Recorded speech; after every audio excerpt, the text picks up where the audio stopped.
Noite, falhas na vacinação podem comprometer o controle da pandemia no Brasil. Esse é um dos destaques dessa edição do Jornal Minas, que vai tentar explicar por que a segunda dose da vacina contra a Covid está atrasada para mais de 1,5 milhão de brasileiros.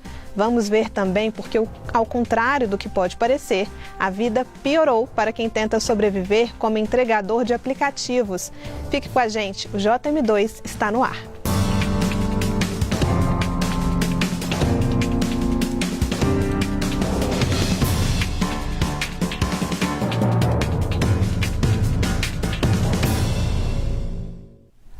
Um 1,5 milhão de brasileiros estão com a segunda dose da vacina contra a Covid atrasada. A informação foi divulgada hoje pelo ministro da Saúde, Marcelo Queiroga, durante um café da manhã com jornalistas em Brasília. O atraso compromete não só a imunização dessas pessoas, como coloca em xeque todo o plano de vacinação. Sobre o assunto, a gente conversa com Cláudio Maierovic, que é coordenador do Núcleo de Epidemiologia e Vigilância em Saúde da Fiocruz de Brasília. Cláudio, boa noite para você. Obrigada por participar conosco aqui do Jornal Minas. E eu começo com uma pergunta. A gente já tem alguma explicação possível para todo esse atraso? Boa noite, é um prazer estar com vocês, Jornal Minas. Bom, existem várias explicações. Assim, primeiro, é que, como há uma confusão geral, as pessoas não sabem exatamente quando tem que voltar, se podem atrasar, não podem atrasar. Muitas vezes não sabem sequer a importância de uma segunda dose. Então, isso devia estar sendo tratado com mais cuidado do ponto de vista da comunicação social do governo. Certo, Cláudio, a gente é conhecido por ter um plano de imunização aí muito eficaz, né? Essas falhas são de comunicação, de informação, ou você acha que a gente também está tendo falhas no processo por ser tudo, enfim, muito novo, muito diferente? Há uma série de aspectos. Tem havido muita improvisação. Esta improvisação toda do governo federal na campanha de vacinação, em que até hoje há uma incerteza sobre interrupções em relação à campanha, sobre o calendário, quando vão chegar novas vacinas ou não. Isso tudo propaga um clima de insegurança também para os gestores estaduais e municipais. Isso diminui as ações de divulgação, porque as pessoas não sabem exatamente o que divulgar, isso diminui a possibilidade de um planejamento bem realizado, e com isso a comunicação fica completamente atrapalhada. E não há nenhuma campanha nacional organizada de comunicação que informe as pessoas sobre a vacinação. Mesmo sabendo que há diferenças no calendário, na ordem de prioridades de um município para outro ou de um estado para outros, deveria haver uma comunicação muito forte sobre a importância da vacina e sobre as linhas mestras dessa campanha. Certo. Cláudio, esse atraso todo, ele compromete a vacinação como um todo no Brasil? Não. O que está comprometendo a vacinação é a falta de vacinas. O fato de que pessoas que deveriam ter tomado a segunda dose ainda não compareceram em um número relativamente pequeno, quando se olha para o percentual disso é relativamente pequeno, isso não compromete a campanha, não compromete o calendário, mas pode sim comprometer a imunidade dessas pessoas. Certo. Pode dar alguma confusão logística, né? A gente sabe que as vacinas têm que ser armazenadas, se a pessoa não vai tomar a segunda dose, depois ela passa na frente de quem teria que tomar. Como é que vai ficar essa situação aí? Cada município, cada estado tem que se organizar de forma que aquelas pessoas que estão previstas para receber a segunda dose tenham a sua vacina reservada naquele dia. Não quer dizer que no dia que toma a primeira já tem que reservar a segunda. No entanto, como tem sido difícil prever a data das entregas, muitas vezes os municípios acabam fazendo isso. Eles dão a primeira dose e já guardam a segunda, e com isso a campanha fica mais lenta do que poderia ser. Então, esta dificuldade toda, não há um plano nacional para enfrentar a pandemia, não há um plano claro de vacinação. Isso tem repercussões diretas na maneira como cada município, ou cada equipe de cada unidade de saúde, cada equipe de saúde da família se organiza para atingir as pessoas da sua região. Certo. E quem se atrasou, deve tomar agora, deve procurar o posto de saúde? Quem se atrasou deve procurar a unidade de saúde para tomar a segunda dose. É um direito? Não há um... Eu ia perguntar se era um direito dessa pessoa tomar mesmo atrasada, né? Se ela tem esse direito garantido. Sim, a pessoa que tomou a primeira dose, as vacinas são um direito da população, a primeira e a segunda dose. É claro, pode acontecer de que a pessoa tenha se atrasado tanto que no dia que ela chega para tomar a segunda dose, tenha acabado o estoque, por exemplo. Digamos que houve um atraso na entrega, alguma coisa assim. Aí essa pessoa vai se informar com os profissionais da unidade de saúde para ver que dia ela pode voltar. Mas não há um grande problema em atrasar a segunda dose. O que não pode é tomar antes do dia certo. Certo. Cláudio, talvez tenha pessoas que acham que só a primeira dose também é suficiente, né? Isso é uma verdade? Por que a gente tem que tomar também a segunda dose? A falta de uma campanha de comunicação, uma campanha de esclarecimento, pode levar muitas pessoas a não entender direito o significado das duas doses. As vacinas que estão sendo utilizadas no Brasil tiveram a sua eficácia, o seu papel comprovado com duas doses. Então, uma dose só pode ser pouco para gerar uma resposta do sistema de defesa do organismo, aquilo que a gente chama de uma resposta imune. Então, é muito importante que todos tomem as duas doses. Tá certo. Cláudio, muito obrigada pelas informações. Uma boa noite para você. Boa noite, muito obrigado pelo espaço. E várias cidades mineiras correm o risco de ficar sem medicamentos usados para sedar pacientes internados em estado grave com a Covid. Uma situação que preocupa e depende de intervenção do governo federal, que não se manifesta. A luta para salvar vidas nos hospitais é dura e diária. Nas UTIs, profissionais da saúde se valem de técnicas e medicamentos para garantir sobrevida a pacientes graves. O kit intubação é um item fundamental neste processo decisivo. O infectologista Estevão Urbano explica por quê. Esses medicamentos que são seguros, eles permitem uma intubação que não seja muito ruim, muito dolorosa para o paciente, mas mais do que apenas naquele momento da intubação.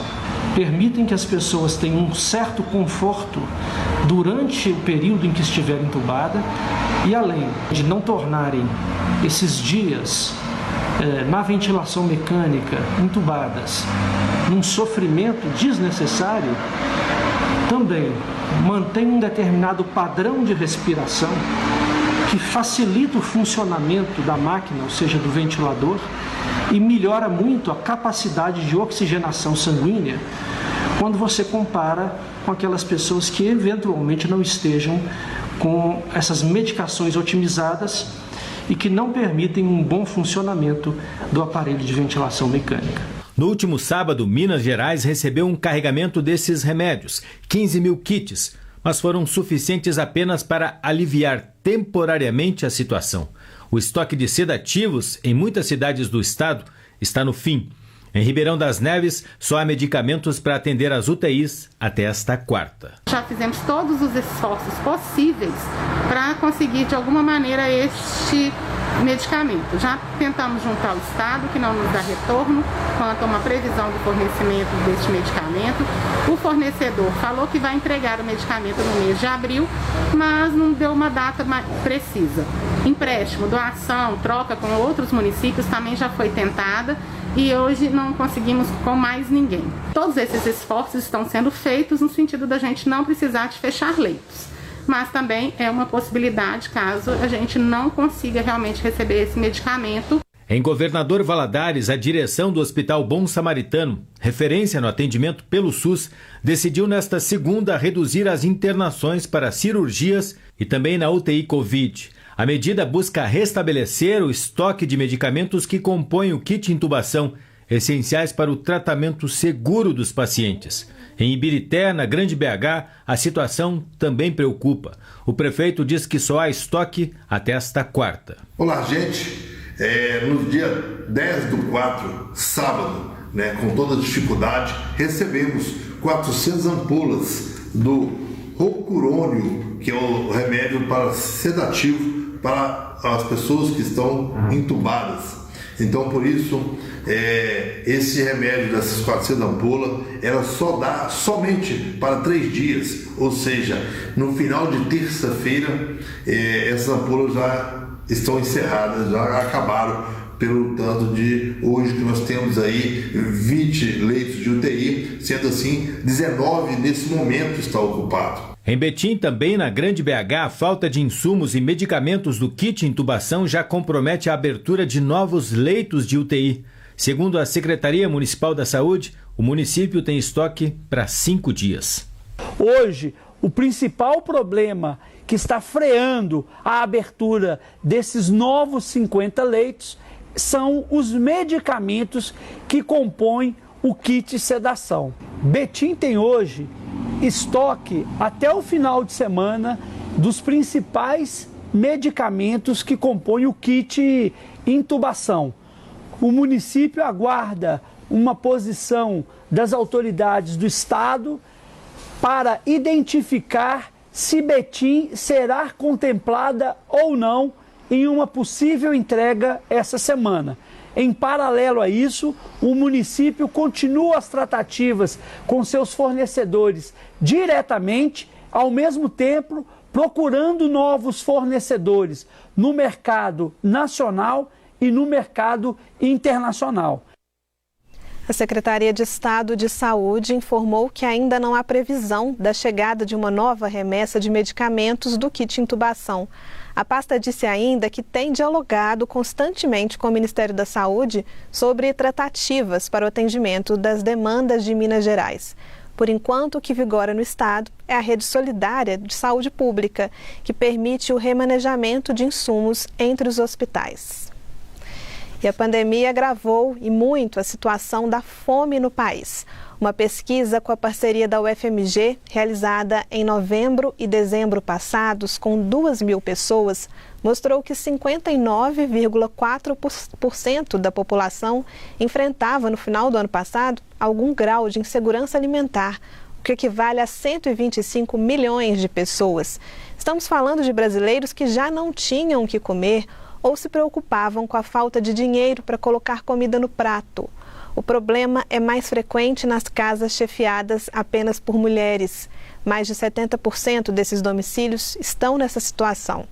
Na falta de políticas públicas mais abrangentes para auxiliar essas famílias, a solidariedade tem sido fundamental. É com o olhar atento da neta que Maria faz correr o tecido pela máquina de costura. O equipamento é herança da mãe, mas a agulha não entrega os pontos. Está saindo mais uma leva de máscaras de TNT. E como essas, já foram produzidas 70 mil ao longo de um ano de pandemia. Ela é uma das 28 costureiras voluntárias que dedicam parte do dia para produzir o material destinado a moradores do bairro Havaí e região. Se depender dela, máscara não vai faltar. Faz muito bem doar, porque se fosse um acessório comum, eu poderia comprar uma de 3 em 3 meses, uma vez por ano, mas isso aqui é diário. Então é um barato que acaba ficando caro para você comprar todo dia, né? E é essencial. O saco de papel é personalizado com mensagem importante para a proteção. Nilcim organiza o recebimento da matéria-prima vinda de doações e sai às ruas para entregar as máscaras, 2 por pessoa. Essa foi uma forma encontrada pelo líder comunitário para reduzir o risco de transmissão no bairro, que não é nada baixo. Se não tiver essa mobilização, essa união, um pouquinho de cada um, que vai fazer um muito ali na ponta, é primordial, porque cada um fazendo a sua parte, fazendo seu trabalho voluntário, vamos sair todos juntos dessa crise, que não é só uma crise de saúde pública, é uma crise hoje até de fome, de emprego, desemprego. Nós precisamos retomar o mercado de trabalho, mas para isso temos que ter uma segurança na saúde. O vírus trouxe a doença e também trouxe a fome. Muitas famílias perderam renda e não têm mais a garantia de ter o que comer todos os dias. É aí que entram em cena os voluntários da ACM Cafezal, que produzem até 500 marmitas por dia e distribuem pelas ruas do bairro. O trabalho começa cedo. Às 7 da manhã, as panelas já estão no fogo. Os cozinheiros são moradores da própria vila e também de outras localidades. Como muitas famílias não têm sequer gás de cozinha para preparar as refeições, a associação teve a ideia de dar a comida pronta ao invés de cestas básicas. O cardápio do dia depende do que eles conseguem receber de doações. A despensa, ultimamente, não está tão cheia quanto antes. A arrecadação diminui à medida que a pandemia se agrava. Mas a líder comunitária não desanima. A gente sabe como que a fome dói. E quando você chega para a pessoa, principalmente casa que tem criança, famílias que têm criança, com uma marmita, você vê um sorriso no rosto das crianças, você vê a satisfação no rosto das pessoas, que às vezes são pessoas que são, muitas às vezes tem muito aqui no aglomerado, pessoas que são alcoólatras, que são drogadas, essas pessoas não têm o que se alimentar. Então a gente passa na rua com o carro, cheio de marmita, entrega para ela, você vê a satisfação no olho dela, e isso nos satisfaz muito. Seja com máscara, comida ou qualquer outro apoio necessário, as ações das comunidades tentam diminuir a fragilidade das populações da periferia, tentam preencher lacunas. Se está havendo necessidade das comunidades locais se organizarem para fornecer, por exemplo, máscaras ou mesmo alimentação, significa que está havendo um déficit aí do poder público. E aí é muito bom saber que o terceiro setor, né, a sociedade civil organizada, tem buscado de alguma forma compensar um pouco isso. Desde o início da pandemia, na verdade, a gente tem visto ações nesse sentido, vários membros de setores da sociedade civil organizada que vêm tentando criar aí uma proteção mínima, né, para aqueles que são mais vulneráveis. A seguir, porque a pandemia precarizou ainda mais a situação dos entregadores de aplicativos. A gente te mostra já já.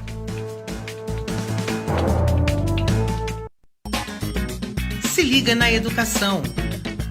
Toda manhã, de segunda a sexta, você tem a oportunidade de assistir às teleaulas da Rede Estadual de Ensino. Fique ligado, de 7h30 até 12h30, aqui na Rede Minas. Minas conquistou no IDEB 2019 o maior índice da sua história no ensino médio. Minas Gerais, governo diferente, estado eficiente.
A Polícia Civil abriu inquérito para investigar agressões a uma criança de 4 anos na capital.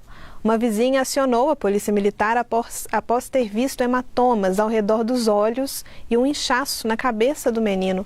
A criança foi encaminhada para um abrigo. Segundo os militares, ele disse que a madrasta, uma adolescente de 16 anos, foi responsável pelas agressões. Ela está sob cuidados do Conselho Tutelar por ser menor de idade. O pai da criança, de 31 anos, que já tinha passagem pela polícia, está preso. O caso está sendo investigado pela Delegacia Especializada de Proteção à Criança.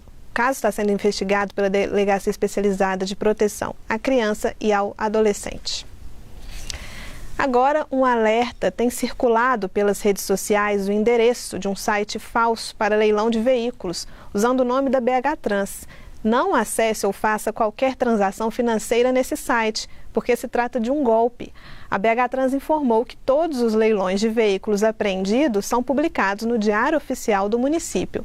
Nos próximos dias, um novo edital de leilão será publicado e será realizado um leilão virtual por leiloeiro oficial, nos dias 6 e 7 de maio. O serviço de entrega por aplicativo tem sido a única alternativa de renda para milhares de pessoas na pandemia. Mas é engano pensar que a situação desses trabalhadores melhorou por causa da grande oferta de trabalho. A concorrência cada vez maior reduziu as possibilidades de ganhos e tem obrigado os motoristas a cargas de trabalho cada vez maiores. Essa turma de bikers roda menos do que gostaria para fazer entregas por aplicativos e ainda ganha pouco quando pedala. A média por atendimento é de R$ 3,75. Erivelton está no circuito desde 2019 e trabalha das 11 da manhã às 11 horas da noite. Ele diz que a situação já foi melhor. Com a pandemia em boas jornadas, ganha R$ 56 por dia. Almoça na rua, fica na rua, almoça no chão mesmo, traz marmita de casa para reduzir os gastos. Mas é isso, caiu bastante a taxa de entrega. Fora os roubos, né? Que a pandemia é só ladrão de rua e trabalhador de Uber, né? Do outro lado da Praça da Savassi, Carlos também vive dias de incerteza. Ele voltou às entregas depois de perder o emprego com carteira assinada. No dia em que conversamos, recebeu o primeiro pedido depois de horas de espera, com o aplicativo ligado. R$ 5,31 para rodar quase 8 quilômetros. Você está trabalhando de carteira assinada, tem seu salário em dia, qualquer coisa que acontecer com você está segurado, né? E na rua? Na rua não. Qualquer problema acontecer, aí a gente que arca com os problemas. Sim, a vida dos entregadores está mais corrida, mas isso não significa dizer que eles estão ganhando mais. Pelo contrário, tem mais gente nesse mercado. E por conta do lockdown, o comércio está fechado e muitos bares e restaurantes estão oferecendo o serviço de delivery. Mas, por conta disso, as entregas estão mais demoradas. Agora mesmo a gente pode ver lá no fundo, tem uma porção de entregadores esperando aí por entregas e também por chamados dos aplicativos. Por conta disso, a jornada de trabalho desses caras está mais demorada e a rentabilidade menor. Uma pesquisa do Diese aponta que, em média, os entregadores ganharam por mês R$ 220 a menos na pandemia. Simone representa profissionais de entrega por aplicativos em Minas e diz que não há diálogo com as multinacionais que operam nesse sistema. Todas as vezes nós vamos, procuramos,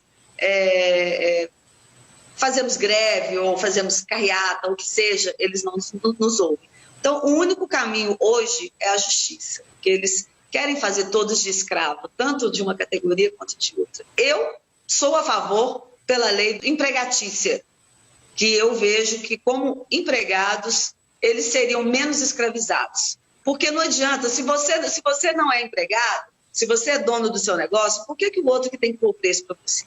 Marden é economista e estuda a fundo estas relações de trabalho.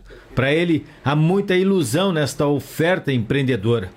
O professor da UFMG explica que as plataformas buscam sempre maior lucro, usando algoritmos para definir preços e trajetos e até mapear o perfil dos entregadores. Os mecanismos de gerenciamento são muito sofisticados e os algoritmos aprendem como? Testando.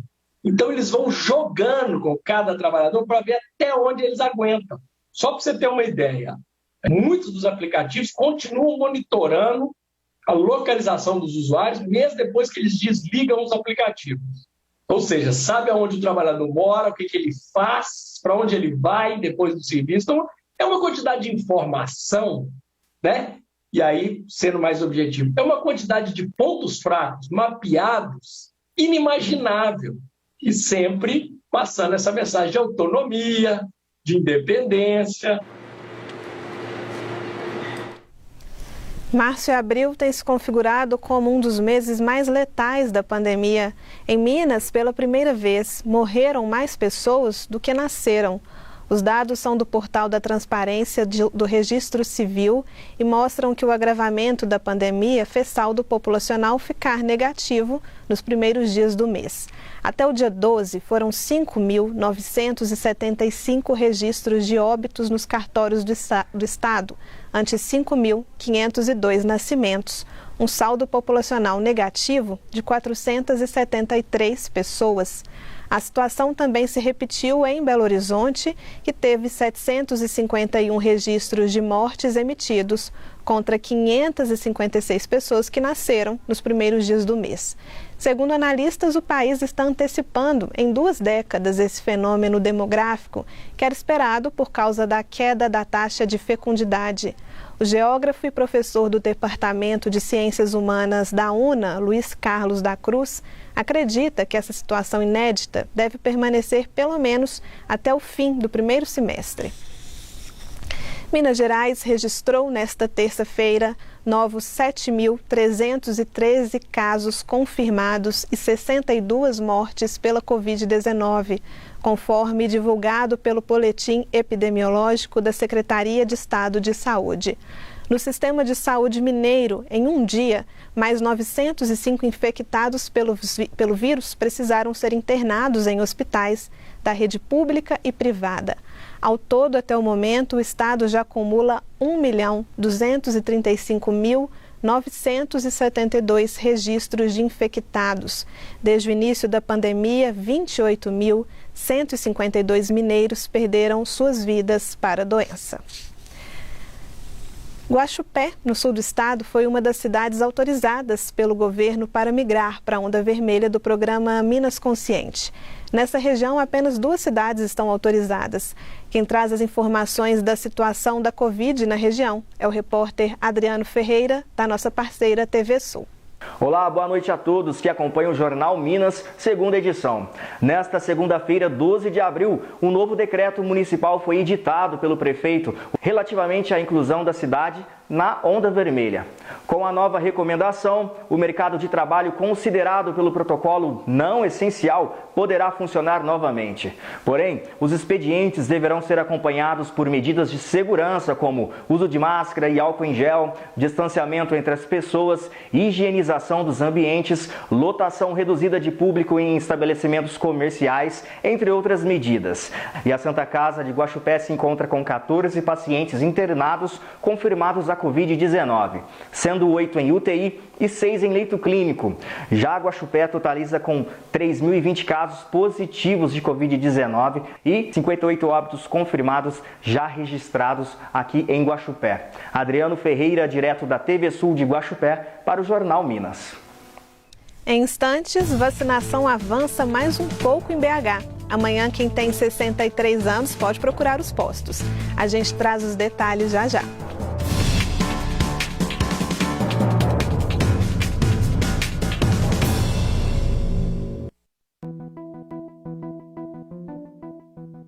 Olá, o desemprego no Brasil pode alcançar a 14ª maior taxa do mundo. O levantamento foi divulgado essa semana pelo Fundo Monetário Internacional, o FMI, para a economia global. E na edição de hoje, à noite do Opinião Minas, nós vamos repercutir esse ranking e falar também de desemprego. Eu te espero para essa discussão às 8 da noite. Até lá!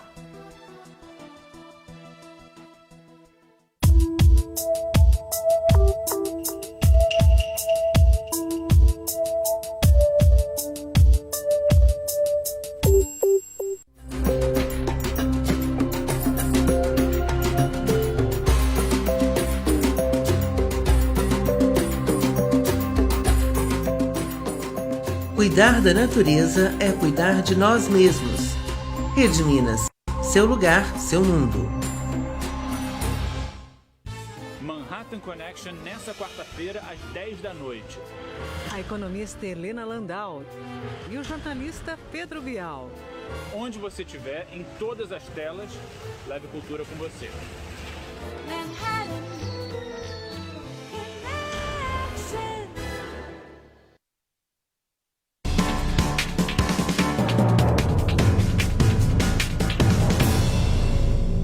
A partir de amanhã, idosos de 63 anos já podem se vacinar contra a Covid em Belo Horizonte.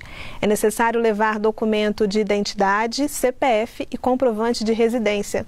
Também os profissionais de saúde entre 43 e 49 anos podem procurar os postos exclusivos para se vacinar.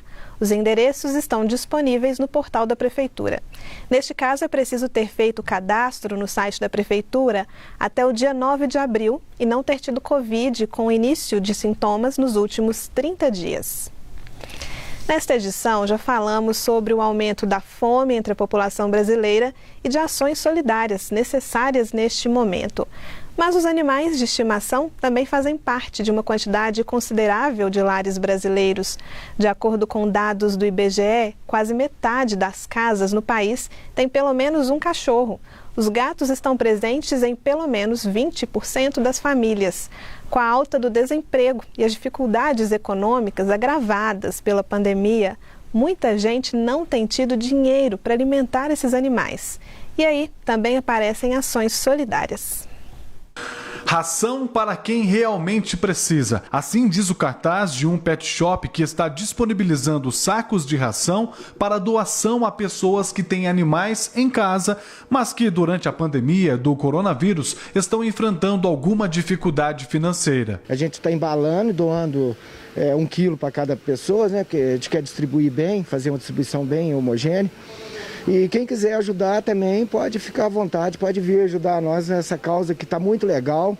Desempregado, o Wellington está recolhendo materiais recicláveis e retirou 1 quilo de ração para o Beethoven, que o acompanha todos os dias. Por causa dessa epidemia a gente não consegue emprego, o estudo meu também é pouco, entendeu? Então fica mais complicado, né?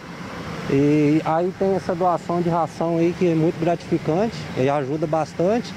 Porque não é todo dia que a gente tem dinheiro para comprar uma ração para o animal, né? Vai ajudar o animal a aguentar mais, porque não larga da gente para nada, né? 200 quilos de ração já foram doados pelo Pet Shop.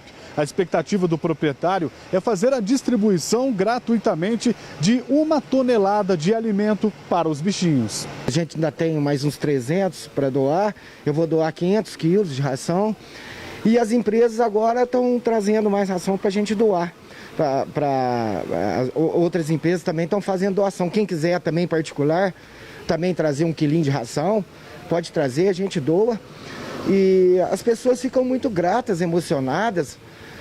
Tem umas que levam para outras, que ficaram sabendo que outras pessoas estão com dificuldade. Tem ração para gato, tem para cachorro, tá? Se precisar de mais algum bicho também a gente arruma. O que a gente puder fazer, a gente vai fazer para abraçar essa causa aí. A gente está muito emocionado, tem gente passando fome. Você imagina os dogs, os cachorros, os gatos, as pessoas estão passando fome. Então você imagina os bichinhos. Pois é, toda ajuda é bem-vinda nesse momento difícil, né? O Jornal Minas termina aqui. Continue acompanhando as reportagens nas nossas redes sociais. Fique agora com o programa Opinião Minas. Boa noite e até amanhã.